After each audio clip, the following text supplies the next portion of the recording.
Hi, and welcome to the Leadership Development Armory. Today we'll be hearing from Melissa Powell about how to make junior soldiers engaging. I hope you enjoy.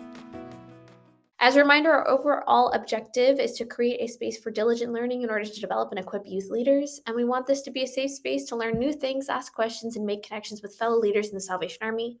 So this week and today's presentation is how to make junior soldiers engaging with Melissa Powell. So I met Miss Melissa like just a few weeks ago at the Troops Task Force, and I was like, "Hey, you should come and teach for the Armory." So she is the Territorial Children's Ministry Coordinator in the Southern Territory. She considers it the best job in the world because she gets to help kids learn about Jesus and grow in their faith. When she's not dreaming up new ways to make children's ministry engaging, she can be found with a good book in hand, baking something sweet, or party planning because everything is easier with sprinkles and balloons. Her symbol is passion to help the next generation know, love, and follow Jesus with joy. Melissa also gets to interact with my sister, who's in the Southern Hey. Territory as well. So I ask her to keep track of my sister sometimes. Before we start, I'm going to ask Tice from our department to pray and then take it away, Melissa. All right. Let's pray. Lord, thank you so much for the opportunity to come back for another season of the Armory. Help us to be in fellowship and learning from across the territory, or maybe even around the country or the world. We ask for your presence in this virtual space to give us wisdom, insight, and understanding. We pray this in your name. Amen. Thank you. Okay, go ahead, Melissa. All right, y'all. Let me share my screen. Oh, wait for it. Hey, can we see it? I hope. Perfect. Okay. I was gonna say, if not, that's fine. We'll figure it out. All right. Well, just like Summer said, my name is Melissa Powell. I am from the Southern Territory, where it is still super warm down here, all the way from Atlanta. So I should also mention to you, it is like 4 o'clock here, like our work day. We are running the clock down today. You guys are just after lunch though. So thanks for having me. Just a tiny little bit about me, just a little bit more. I am married to my husband for 14 years. And we have 3 kids. They're 11, 9, and 7. They are all in this junior soldier age range, and they are junior soldiers. And so I feel like I have a personal stake, if you will, in making junior soldiers a little bit more fun and engaging because my kids are in there. So I get also a lot of critique when it is not fun. The 11-year-old specifically is more than happy to tell me when things are less than ideal. So as we kind of get started, I just want to kind of state the not the problem, but kind of state this issue up front at the very beginning, that sometimes when we teach junior soldiers, and not even junior soldiers specifically, but sometimes when we teach, I think we can kind of get into almost a rut where things become a little less engaging, right? Maybe we started at the very beginning and we were super pumped and excited to be there. Everything was new, everything was, exciting, but maybe as we've kind of continued on, it's gotten maybe less that way. And so we're kind of in this rut.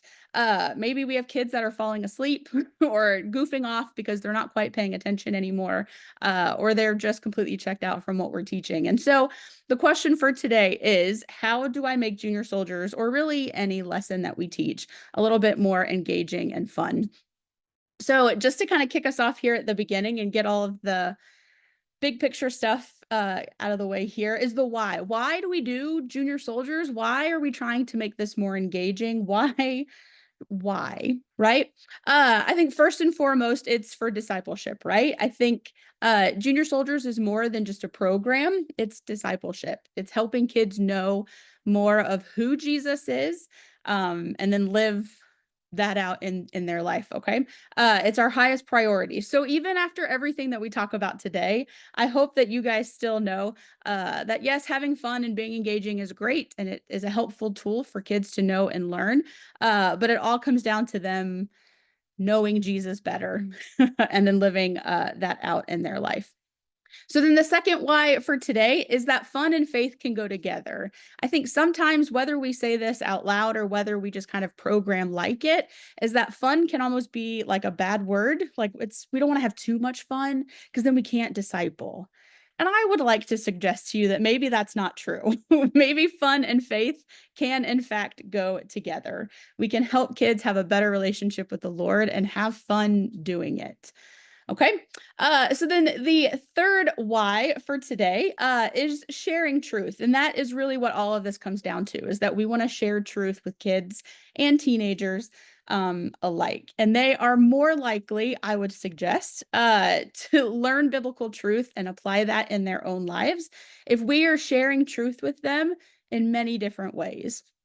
Not just with, speaking and lecturing maybe to kids and teaching in that way, but maybe if we're teaching through games and discussion questions and lecture, of course, and videos and all these other things, that if we can share truth over and over again in different ways, that it's more likely to stick, it's more likely to be retained by kids. Okay. So let's kind of jump into this here now that we've got all this big picture stuff out of the way. So understanding kids today, what do we need to know about kids today? Not when we were little, but kids that are in our programs today. First off is that their attention spans are going to be a little bit shorter than, I say a little bit shorter, a lot shorter than ours are, right? As a full grown adult, our attention span usually is about 30 to 45 minutes.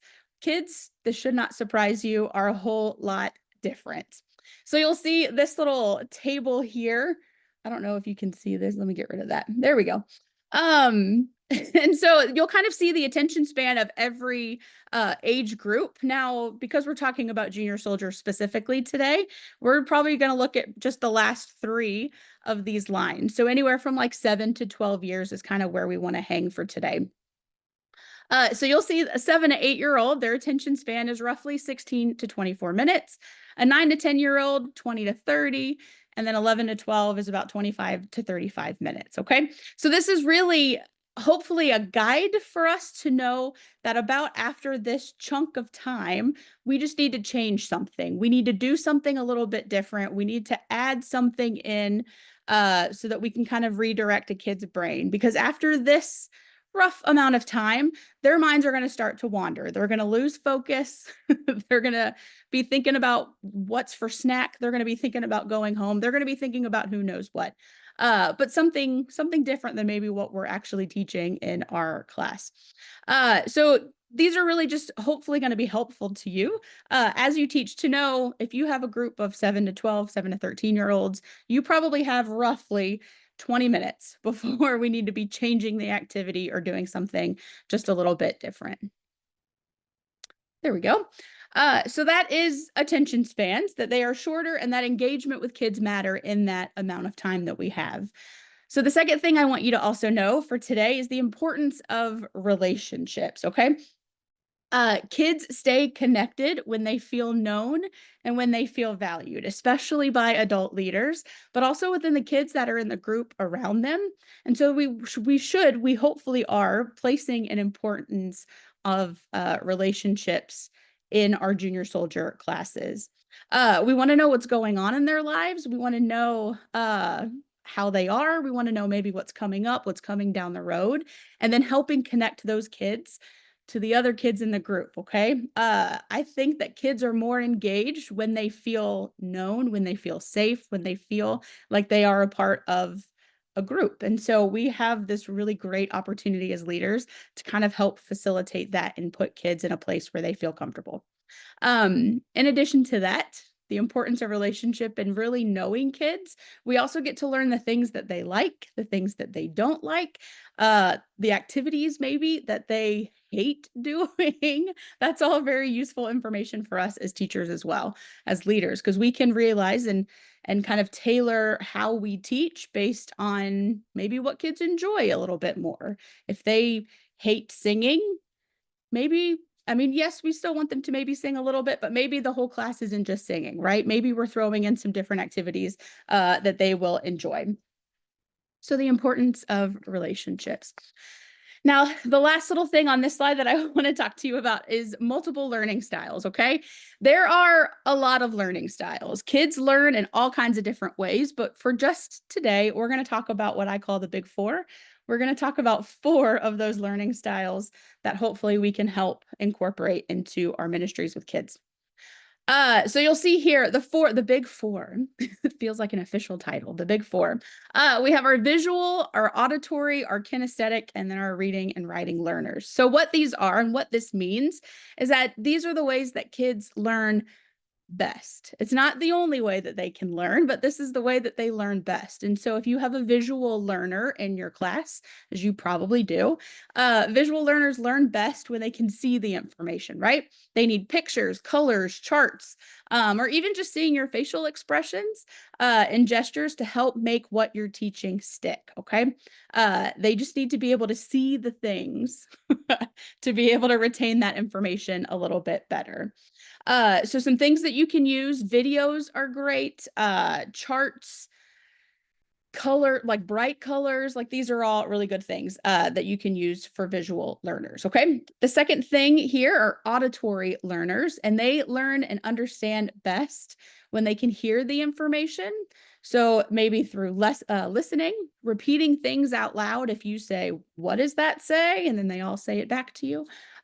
Singing, this is great for these learners, or even talking it out with somebody else. This is me. I am very much an auditory learner. Just a personal story, fun fact here. I have a coworker who laughs at me all the time because she says in the middle of a meeting, I'll be trying to like process something. And I guess I get this weird look on my face. And then she just looks at me and she just says, "Tell me." Like, I just need to be able to talk it out so that I can really understand what's going on. So there you go. Auditory learners. There you go. Kinesthetic learners, these learners understand best when they do something with the information, okay? They want to learn through movement and get their hands in activities. They want to act things out and really just use their body. They want to move. That's how they understand and how they learn best, okay? So I love a good hands-on activity, right? Give them something to do, physically do, something to move, maybe around the classroom. Games, great. We love those. Those are great ways for our kinesthetic learners. And then lastly, we have our reading and our writing learners, and they understand best when they can read or write information down. So I like to say these are like usually my type A kids. They like their lists. They like to check stuff off. They like to highlight. They like a notebook. Yes. And written directions. Okay. When they can write things down, highlight, circle, mark things up. That's how they will learn best. Okay. All right. So one of the things that I wanted to kind of walk us through today is an actual junior soldier lesson. So we can kind of see how these different learning styles are already included in our junior soldier material that we have. I love the junior soldier material because they include a lot of these different learning styles. And so everyone gets to kind of understand something maybe a little bit differently than everybody else. But what I would encourage you guys as the leader to do is don't skip on all of these activities. I think sometimes we maybe get in a rush or we're like, "Oh, this is terrible. I don't want to do that one." But then maybe we leave out a section of kids that would really actually enjoy that activity. But that also kind of ties in knowing your kids as well, right? Knowing how maybe they learn best. So we know which activities we can cut, which ones we can kind of edit and move on with. Okay. So here we go. So our visual learners, you'll see here in the junior soldier curriculum, this is, I think, module 7, sorry, unit 2. This is the one that I think, just did this last week.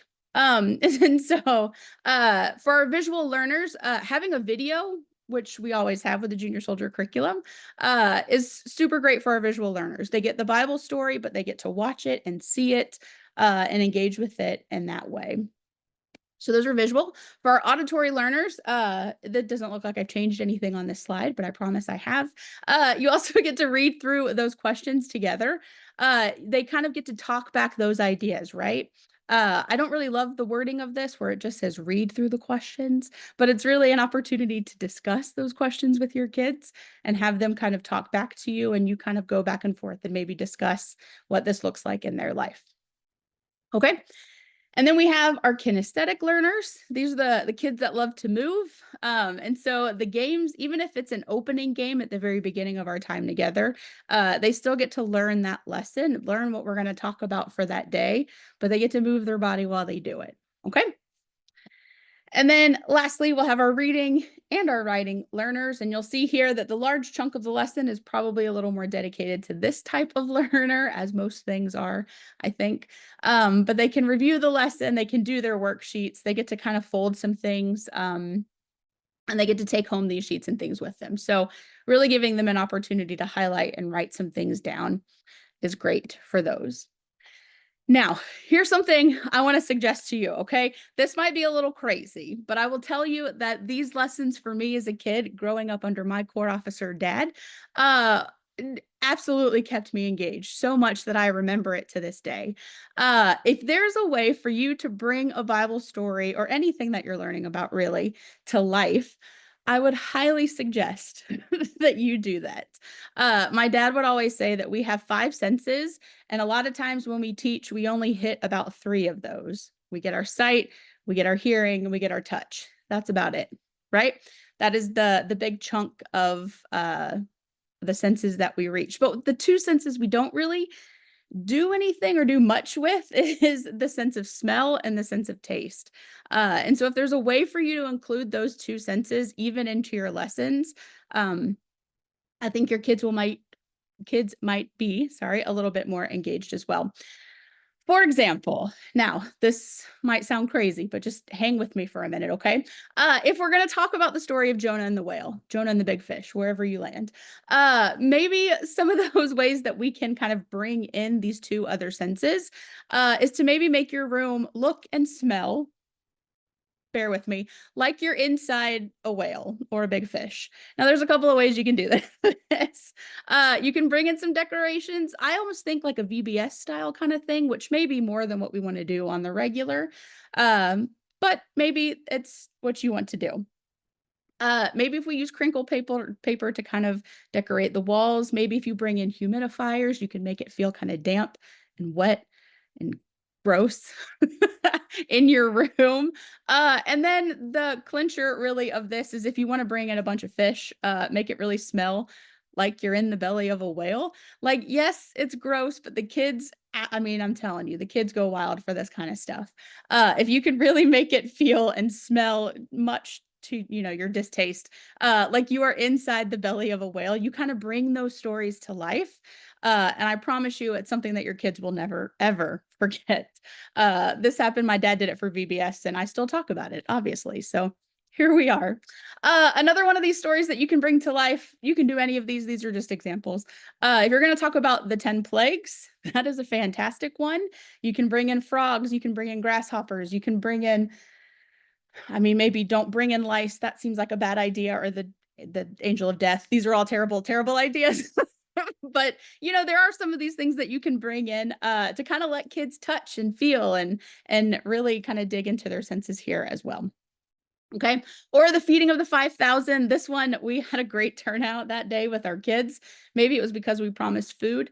But if we're talking about feeding the 5,000, maybe giving them bread, maybe letting the fresh baked bread smell kind of waft through your kitchen. These are all great ways that really you can just tie in your further 5 senses into every lesson that you do. Now, will this take more time to prepare? Yes. Will this take more money?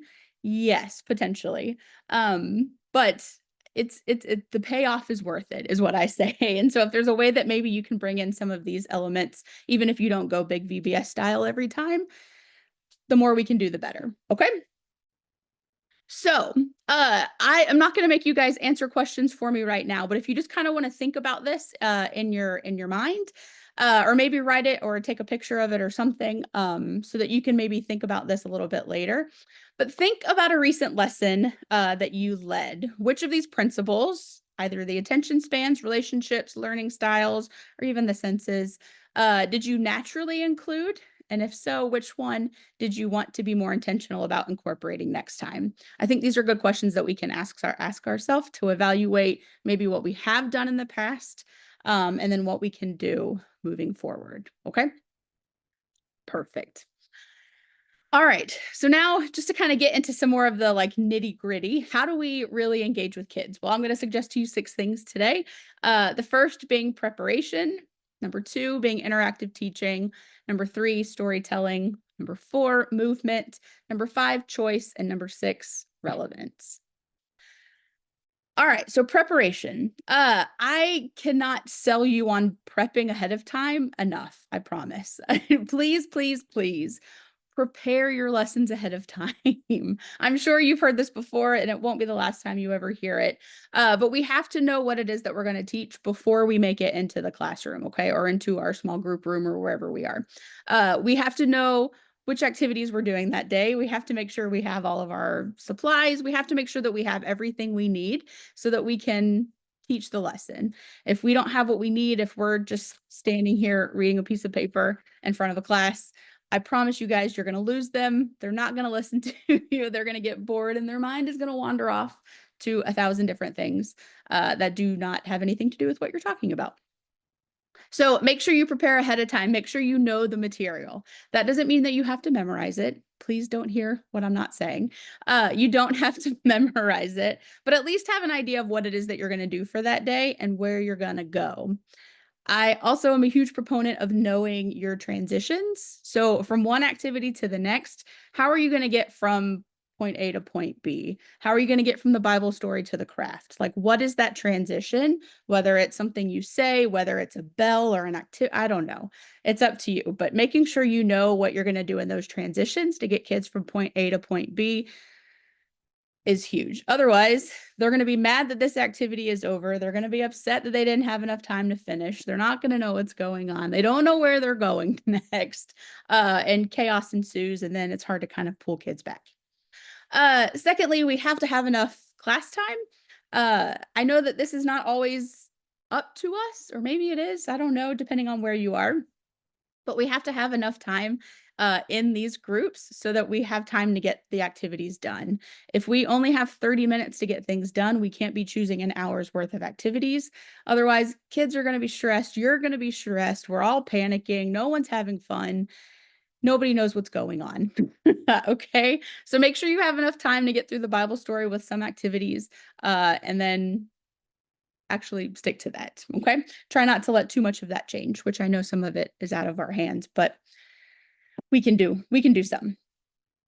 Okay. The next point is interactive teaching. And we've already talked about this for the most part, but I want to encourage you just to move beyond lecture. Instead of us just standing in front of kids and talking for 45 minutes, that will lose them.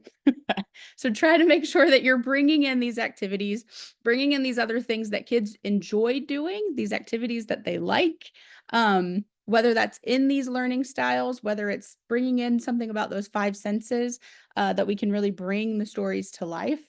Let's try to do that. Okay. I lead our middle and our high school ministry at our Corps, and our kids are super competitive, like ridiculously competitive. And so we know that if we're going to play a game, which we will play games, otherwise there will be an uproar, that we have to kind of plug that game into the teaching that we're going to have for the day. Otherwise, they're going to be so competitive and so mad that they won or lost that they're not going to listen to anything else. So if you're going to include these things, make sure we do that mindfully. All right. Number 3, storytelling. Kids connect with stories, deeply connect with stories, both personal stories and biblical stories. The power of story with kids is huge. So if you tell a story, make sure that you tell that story with drama, with suspense, with excitement. Feel free to make your voice go high and low and loud and soft. The art of storytelling is something that I can't stress enough. So I would even encourage you to practice your storytelling ahead of time when you prepare your lesson. If you want to practice your storytelling in front of a mirror or just out loud, no one will make fun of you, especially if you do it with no one watching. That's great. But the better we can get at being storytellers, the more engaging we are with kids. I will tell you that some of my favorite preachers, some of my favorite officers are the ones that can tell a story so well that I am just captivated the minute they start talking. And so I would encourage you to be one of those people. It is an art. Not everybody is great at it, and that's okay. But we practice, right? We practice telling these stories so that we can get better. Okay. So the next part here is movement. We want to give kids a chance to get up and move every 10-ish minutes, depending on their attention span.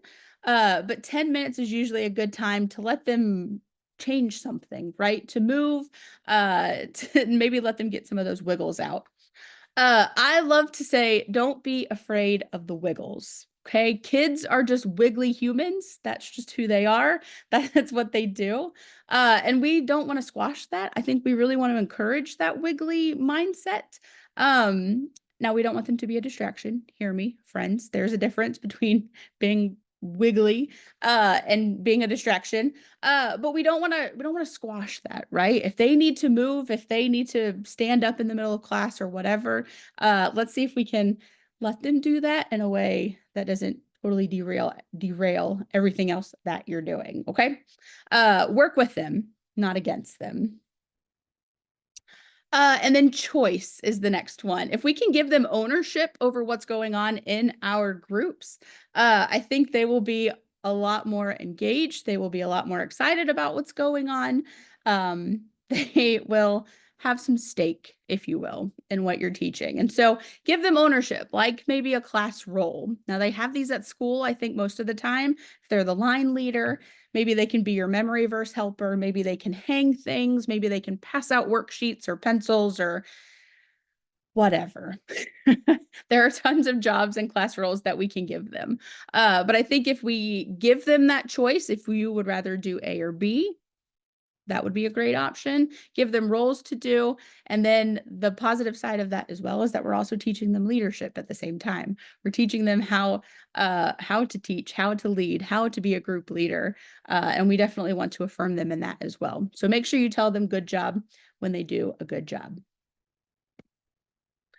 Relevance. How do we tie these lessons into real life, right? Especially the lessons that we learn in junior soldiers, which are fantastic. But what does it mean to them as a 7-year-old? What does that mean to them as a 10-year-old? What does justification mean to you as a 13-year-old at school?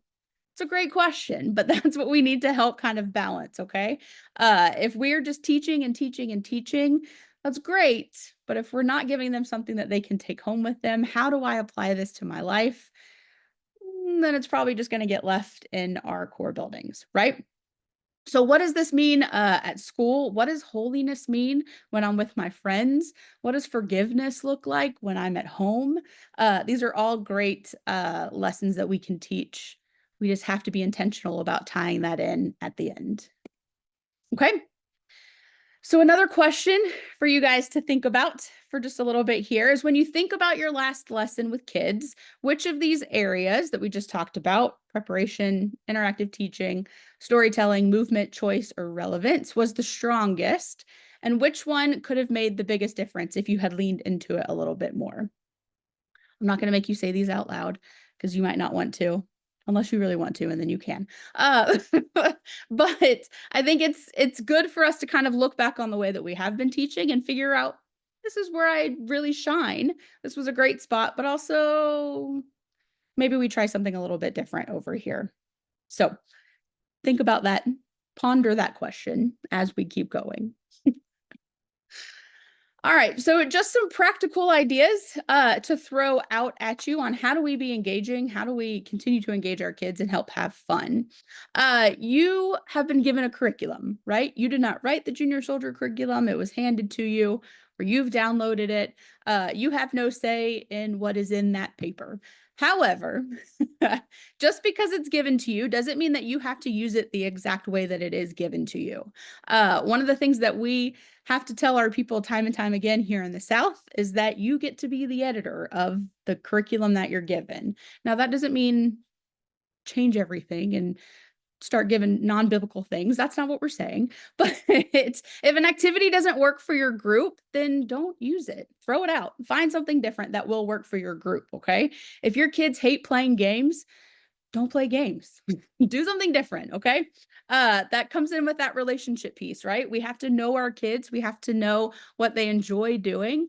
What will be engaging for them might not always be what's engaging for the next kid. So make sure we're providing a variety of things. And if it doesn't work, throw it out. Get rid of it. At the same time, I also want to encourage you to be sensitive to the Holy Spirit's leading at the same time. If you feel this Holy Spirit nudge that you should spend a little bit more time on this one activity because your kids need it, your kids are in this space, then stay there. Don't immediately get to the next thing. If they are really into this section and the Holy Spirit is telling you to stay, then please stay where you are. Okay. The next practical idea here is to be prepared. Like I said, we can't talk about this enough. There's so much we can talk about this, but make sure that we are prepared ahead of time, that you have gathered all of the supplies that you need before your class, you've printed copies, and you know your material well enough to be able to teach it off book, as they say, so that you're not reading it like this in front of a class of 7-year-olds. That doesn't generally go well. And then also knowing your transitions, once again, from activity to activity. Make sure you are prepared.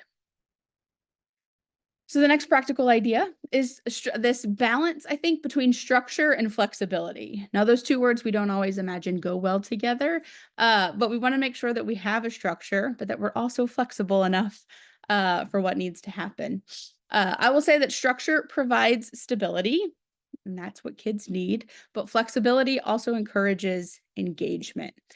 Now, here's what I mean by that. Structure provides stability in that predictable patterns reduce anxiety. This isn't just true for kids. This is also true for us as adults.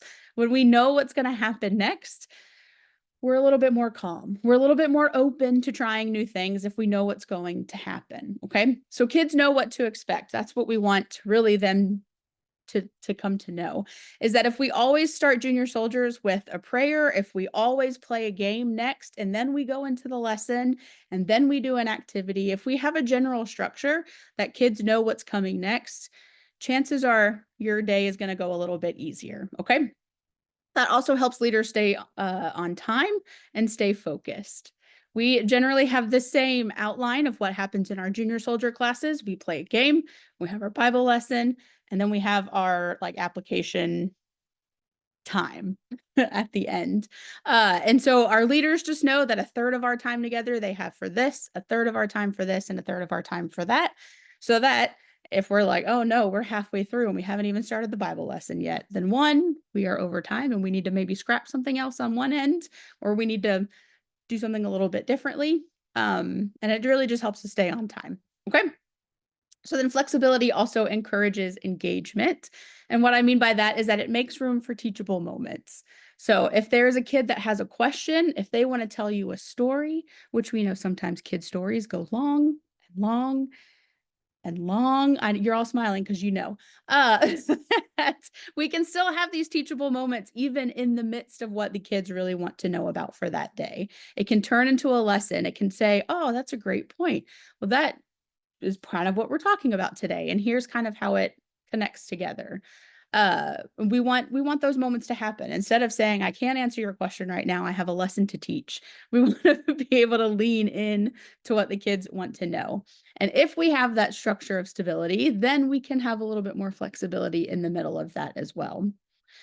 Having flexibility helps us adapt when kids are restless. If they have gone through an activity in 2 minutes instead of 10, then we can have that flexibility to maybe start the next activity and let this one go. We can move on to something different and pull in another plan B if need be. And then lastly, flexibility also allows space for creativity and for those Holy Spirit-led moments as well. The Holy Spirit speaks sometimes, and we just are along for the ride. We can't control them, not that we want to, nor should we. So we let him work, and then we kind of follow from there. And so having that flexibility allows us to do that as well. So then the last practical idea that I want to throw to you today is to evaluate. I know I've said that a little bit already today, but evaluate, evaluate, evaluate. I think we should always be in this constant state of evaluation as leaders, not of other people necessarily, but a self-evaluation as the leader. Like what really worked well today and what absolutely bombed and was terrible. I think we can be honest with ourselves about some of those activities that we do, or the way that we maybe told a story that either worked or did not work well today.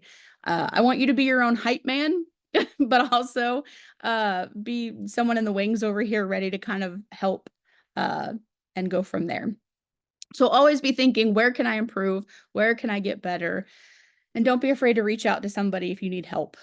How do I do this? I have no idea. But I'm sure call somewhere in the youth department. They would be more than happy to help you. They can help you figure out maybe what will work or differently. Okay. So then the last little question that I want to throw to you today is to think about a time when a lesson did not go as planned, because it has happened to every single one of us. How did you adapt in that moment? And then what would you do differently next time to balance preparation with flexibility? Maybe you were too rigid and you were like, we can't come up with any of this because I'm trying to do this. Or kids were wild and it was too flexible and we had no structure. So what does that look like, or what did that look like in that situation? And how can we prepare differently for next time? These are good evaluation questions that we can take. All right, so starting to kind of wrap up here a little bit, just some last little tips for you guys as leaders. I'm sure that you know all of this already because you are professionals. You know how this works, but I just want to highlight them one more time for you, that as leaders, it's our job to bring the energy to the group that we're in, right? Junior soldiers, or just kids in general, are not going to be excited generally on their own about what you're going to learn unless you bring that excitement with them, okay? They're going to feed off of your excitement. They're going to feed off your energy, if you will. So bring the hype, right? Get them excited, get them clued in and plugged in on what's going on, because you are excited to be there as well.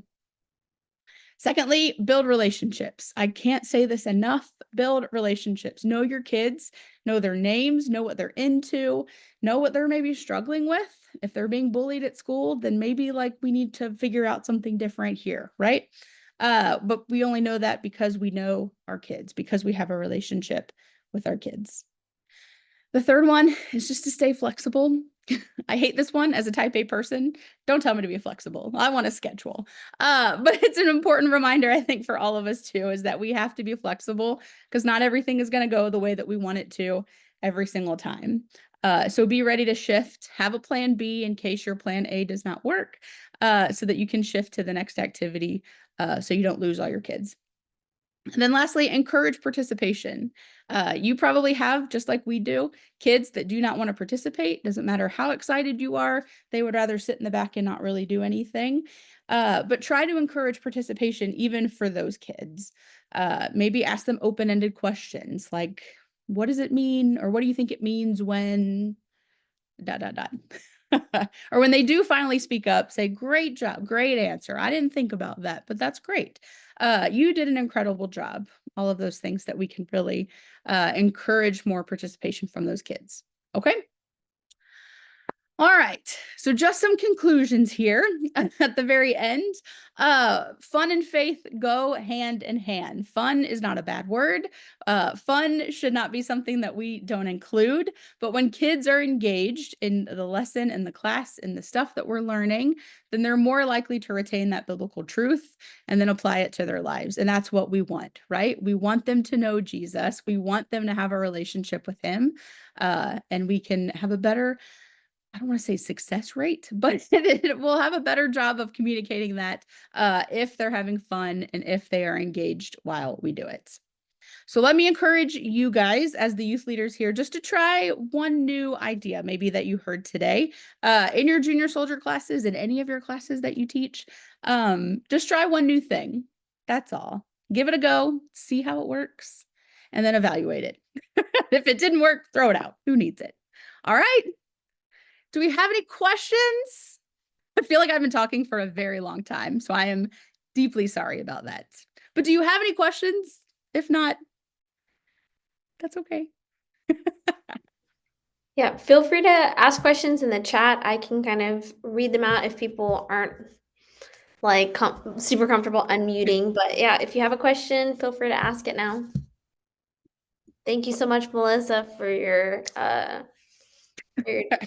presentation. Yeah, thank you. I had a question. Yeah. How would you recommend, so at my corps, I help out with junior soldiers and we do it during junior church. And so because of that, it is a very wide age range Sure. that we just kind of supplement the junior church material with junior soldiers and try and make it applicable. But Yeah. we end up having 5-year-olds in learning the same material as 12-year-olds. Sure. And there's about 20 of them. So how would you recommend making it engaging and keeping it engaging, but also hitting those different age groups? Yeah. That is a tough question because Yeah. it is such a broad age range. So I completely understand. Yeah. It's not one that I don't think we're all like, I'm not unfamiliar with that, right? I think we're all kind of in that same boat. I think the easy answer for me to give, but not the easy answer to always do, is to pull in more leaders, which I know can be hard depending on, where you are and how many leaders you have. But if we can pull in more leaders, then maybe we can kind of in the same room split those groups a little bit, maybe for like a discussion time. But that's not always applicable, and I get that. But I would say the more like hands-on activities that we can do, maybe with kids, because little kids are not going to sit still for long. So if there's less sitting and more doing, I think that's probably the best way that we can really work, especially with the little 5-year-old. And then being okay with papers flying or not paying attention. Like we just at some point, you usually got to give some of that grace in that moment. But yeah, I would say just the more hands-on activities that we can do, the better you got. Awesome. Thank you. Yeah, good question.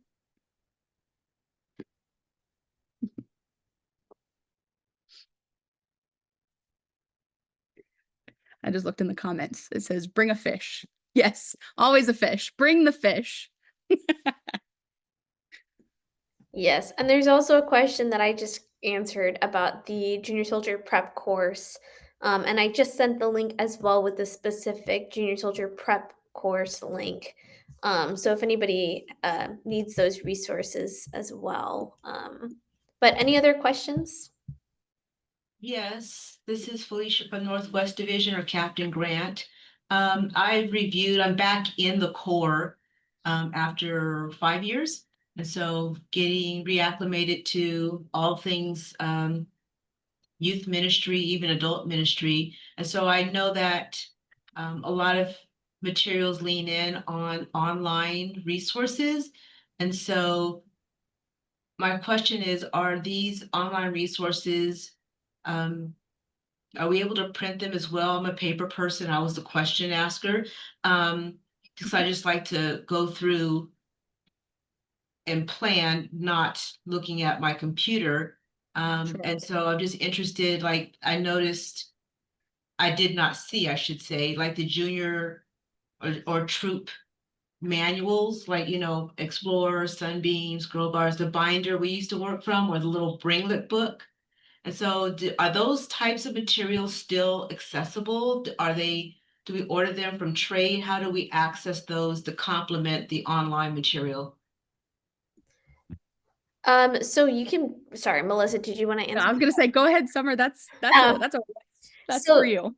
on the online versions, so like when you go to the website, so if you were to click on the link that I just sent for the junior soldier prep course, what you'll see is that it has instructor's manual. You should be able to click on that and you should be able to print it as a PDF. Also, if you click on the individual lessons, it also has the PDFs for the lessons accompanied with a video. And then on that website, salvationarmyyouth.org, if you go to programs and curriculum, it has the Girl Guards, Adventure Corps, Moonbeams, Sunbeams curriculum as well, where you will also see those booklets. So you'll just have to print them out personally, but then it'll just be about going through printing them, and then you can use them in a paper document. As well as if you use Emblem of the Month, which would be at sayconnect.com /EOTM, you'll find that there are paper versions that you can download and print. So there isn't a way that we can just send those, but there is, you can print them so that you have a printed copy. My last question is with the junior soldier prep material. So if we're coming in, starting the new year in October, right? Is it just a rolling curriculum? So there's not a starting point per se. You just Like for October, is there a specific lesson that we should be on, or is it just a rolling based on, where each corps is at in teaching? So for the prep course, there are 6 lessons that have accompanied videos. So there's like a lesson Right. 1, 2, 3, 4, 5, 6. That's just rolling. Okay. When you look at the actual junior soldier curriculum, they have the modules and they have fall 2022, fall Yes. 2025, all that kind of thing. So the most recent, so you'll go to whatever, so it's fall of 2025. Right now Right. they're on module 7. So the reason why I believe they have it marked in the year is that that was the year that it was most like that it was created for. Okay. So I'm Okay. sure you could start on that year, but you could also start at module 1 and then go from that way. We're not super particular about the way that the different programs are taught, just more along the lines. So like for Corps Cadets, it's like we're on this module right now. That's the most recent Yes. curriculum. So I like in terms of like having the most up-to-date resource, I would assume that like the module 1 fall 2022 in the junior soldier courses, that will probably be updated next. So if you're wanting a more updated version, then you could start off with fall 2025, and then by the time you get back around to module 1, it might be the most updated. So Okay. does that make sense? Yes, thank you. Okay, great. Any other questions in regards to this this presentation, or just about like junior soldiers or anything like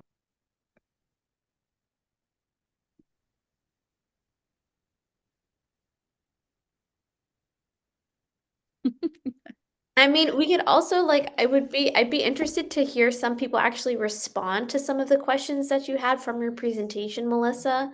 So, I mean, I took a picture of them if anybody's if you want to go back to them, but even just I would love to hear from like all of you guys. Part of what we want to do with Armory is to encourage some discussion between each other. So, if any of you guys have like an answer for what is a recent lesson that you led in which the attention spans, relationships, learning styles did you naturally include, and which one do you think you want to be more intentional about including?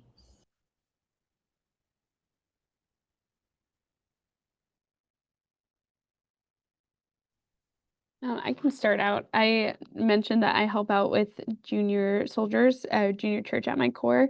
Um, this past Sunday was a very interesting Sunday. Very much struggled with keeping that attention with some of our kids. And so I feel like something that I find I use a lot when I'm working with kids is that call and response type thing of every couple points that I make, calling back of who did I say just went there or how many people were in the story, just to make sure that they're still engaged as I'm reading, especially if it's like a long lesson that trying to get through a story, making sure they're still focused into it. But I feel like something that I struggle with is definitely the, like, storytelling aspect if I'm not 100%, prepared and still kind of using the book, I feel like I kind of fall short on the making the storytelling engaging of, hitting those story points to kind of make it feel, more like they're listening to a story, and a little bit more involved. I get Um, that. I'm there with you. First, I just want to say thank you, Melissa, for joining us, and thank you for an amazing presentation. I liked how you talked about having enough class time. I help coordinate the junior church schedule for our corps, and we only do junior church during the sermon, and that's like 25 minutes on a good day. So we really don't have a lot of time, and I'm always having to look at the lesson and say, well, skip, teach this. So what I would probably encourage people on the call is if you help schedule junior church, try to allow as much time as you can, because it's really hard to teach the biblical lesson for the day, do a craft, do a game. Most of the time I end up just doing a game and the lesson just because of the time. So we just need to figure out ways of maximizing the time, or actually, if we can, have more time than just 20 minutes, because that's not a lot of time. Yeah, I know for myself, our I teach core cadets at our corps, and it's always last semester we kind of did core cadets during dinner, which was not it was not good. I had kids like getting up, leaving, going to get more food, coming back, eating while they were doing all this stuff, and we're like, okay, let's talk about Jesus. So I definitely think, yeah, that timing part is really important. And so we've just now moved it so that it's after dinner and we have about an hour. And I remember last week, because I had been gone for a few weeks. Last week when we started, I was like, oh my goodness, there's so much time. We ended like a little early because I was like, oh, I didn't plan enough. But I was just so used to having such a short amount of time. But anybody else, any like stories or just if you think the one of the other questions, which was which of the areas of preparation, interactive teaching, storytelling, movement choice, or relevance was the strongest? And what did you think you would have wanted to lean into more, or even just like something that you've learned from like a lesson that you've taught?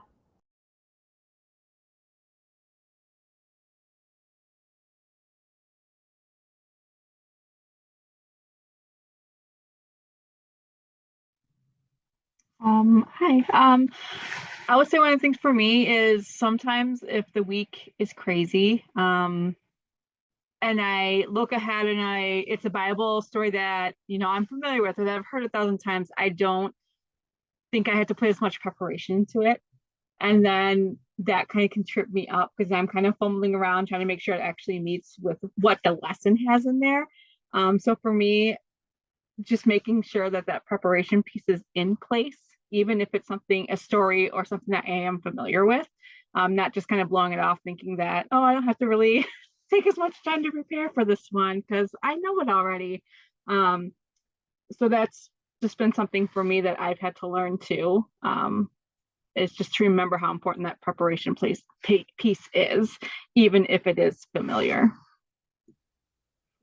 Yeah. Do you know something? I was just thinking, I've seen these things where it's like set a 10-minute timer and clean as much as you can in your house, right? And it's just like setting a timer. So like maybe in that, like maybe every single week when you're thinking about your junior soldier preparation, you say, okay, I'm going to prep for half an hour today. And it's like maybe if it is a story that you do know, you can use some of that time to focus on making it more interactive or like making your story come alive, right? Then it kind of makes it feel a little less overwhelming of like, oh, I'm going to be planning this forever. But you say, okay, this is the time I'm committing to planning for junior soldiers this week. And maybe I'm not sure exactly how long. Me, I'm like, oh, yeah. But like if it's 2 half-an-hour sessions, maybe that's on Monday and on, Wednesday, taking 2 half-an-hour segments of time to plan for that. But I think really it is just taking the time to say like this is important, right? And we invest time and we invest resources in what we think is important. And so if it's maybe you are distracted and you forget to plan, maybe creating some strategies that are going to help you remember to do planning. And maybe it is through setting a timer, maybe it's through setting a reminder on your phone or different things like that. But kids know, like they can tell when something has been prepped, right? Like they're not stupid. They're gonna be able to catch on and be like, oh, they don't know what they're doing, and they're gonna take advantage of that. They're gonna be like, And now my I'm in experience, control. they will call you out on it too. Yeah, They will be like, exactly. you didn't prep, did you? Ooh, hey, Ugh, guilty. don't do that. But and like there's grace for when it does like when it's just not that way, but then maybe even say, especially when it's like older kids, like with my core cadets, if I'm stumbling over stuff and I'm like struggling, I'm like, y'all, I'm so sorry, it was a busy week for me this week. And then like their attitude can even like fizzle a little bit because they're like, oh, it's okay, like she's a human who like also has a busy life. And so there just being real with that, and then also just taking the time to invest in value in this program because it's something that's really important, right? That's why we do stuff like the Armory on training on it, because it is kind of unfamiliar, but it's very important. This is the discipleship of our kids, right? And when we're introducing these things, this is foundational seeds in their understanding of the Salvation Army and their understanding of the church and their understanding of us as people and as leaders. So really take that with just the importance that it is. Youth ministry is so important, and this is a facet of youth ministry, but it is an important facet for us as well. Any final comments before we close out, or just things? No? Okay. Well, thank you so much, Melissa, for taking your time to be here, especially after work. So props to you post work. So we just thank you all for coming. In 2 weeks, we'll be having another session on discipling young adults. It'll be with Dr. Matthew Friedman, who's a professor at Wesley Biblical Seminary. So please feel free to sign up for that, and we hope to see you then. I hope you guys have a wonderful rest of your Tuesday. Bye, guys. Thank you. Bye. Thank you. Thank you.